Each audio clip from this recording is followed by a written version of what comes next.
తెలంగాణ కాంగ్రెస్ లో ఇద్దరు నేతలపై తెగ చర్చ జరుగుతోంది. లోక్సభ ఎన్నికల స్కెడ్యూల్ విడుదల ముందు వరకు తెగ హడావిడి చేసిన ఆ ఇద్దరు ఆల్ ఆఫ్ సడన్ గా సైలెంట్ అయిపోయారు. సినీ నేపథ్యం ఉన్న ఆ ఇద్దరు ఎన్నికల్లో ఎంతో కొంత ప్లస్ అవుతారనుకుంటే ఇప్పుడు సప్పుడు చేయకుండా సైడ్ అయిపోవడం పార్టీలో విస్తృత చర్చకు దారితీస్తోంది.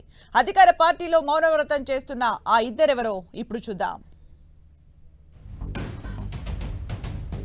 కాంగ్రెస్ లోనే కాదు, తెలంగాణ రాజకీయాల్లోనే విజయశాంతి, బండ్ల గణేష్ ది ప్రత్యేక స్థానం. స్టార్డంతో పాటు తెలంగాణ ఉద్యమంలో కీలకంగా పనిచేసిన విజయశాంతి ప్రజల్లో గుర్తింపు తెచ్చుకుంటే, సినీ నేపథ్యంతో పాటు తనదైన మాట తీరుతో తెలుగు రాష్ట్రాల్లోనే స్పెషల్ గా నిలిచారు బండ్ల గణేష్.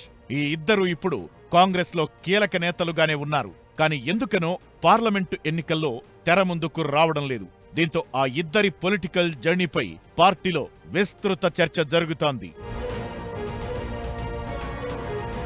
మంచి పాపులారిటీ ఉన్న విజయశాంతి, బండ్ల గణేష్ ఒక్కసారిగా మౌనం వహించడం ఎవరికీ అంతుబట్టడం లేదు.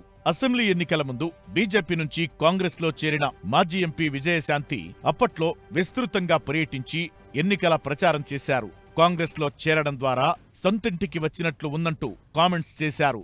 అప్పుడు అసెంబ్లీ ఎన్నికల్లో పోటీకి వీలు లేకపోవడంతో పార్లమెంటు ఎన్నికల్లో విజయశాంతి పోటీ చేస్తారని అంతా భావించారు. కానీ పార్లమెంటు ఎన్నికల్లోనూ ఆమెకు అవకాశం దక్కలేదు. గతంలో పోటీ చేసి విజయం సాధించిన మెదక్ నుంచి విజయశాంతి పేరు పరిశీలిస్తారని భావించినా అసలు ఆ ఊసే లేకపోవడంతో సైలెంట్ అయిపోయారు విజయశాంతి.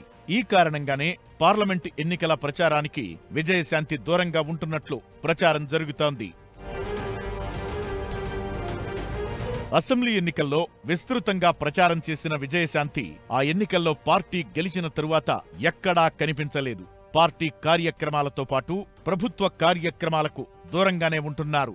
ఇప్పుడు ఆమె ఎక్కడ ఉన్నది, ఏం చేస్తున్నది పార్టీ పట్టించుకోవడం లేదని విజయశాంతి అభిమానులు సైతం అసంతృప్తి వ్యక్తం చేస్తున్నారు.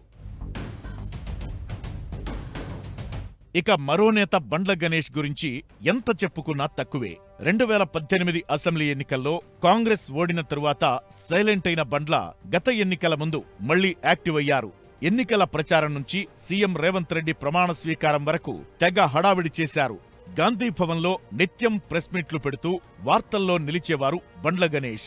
సీఎం రేవంత్ రెడ్డి ప్రమాణ స్వీకారం కోసం ఎల్బీ స్టేడియంలోనే వేచి చూస్తానని, స్టేడియంలోనే నిద్రపోతాననే కామెంట్స్ ద్వారా వైరల్ అయ్యారు బండ్ల. దీనంతటికీ కారణం నామినేటెడ్ కోటాలో ఎమ్మెల్సీ దక్కించుకోవడానికే అనే ప్రచారం జరిగింది.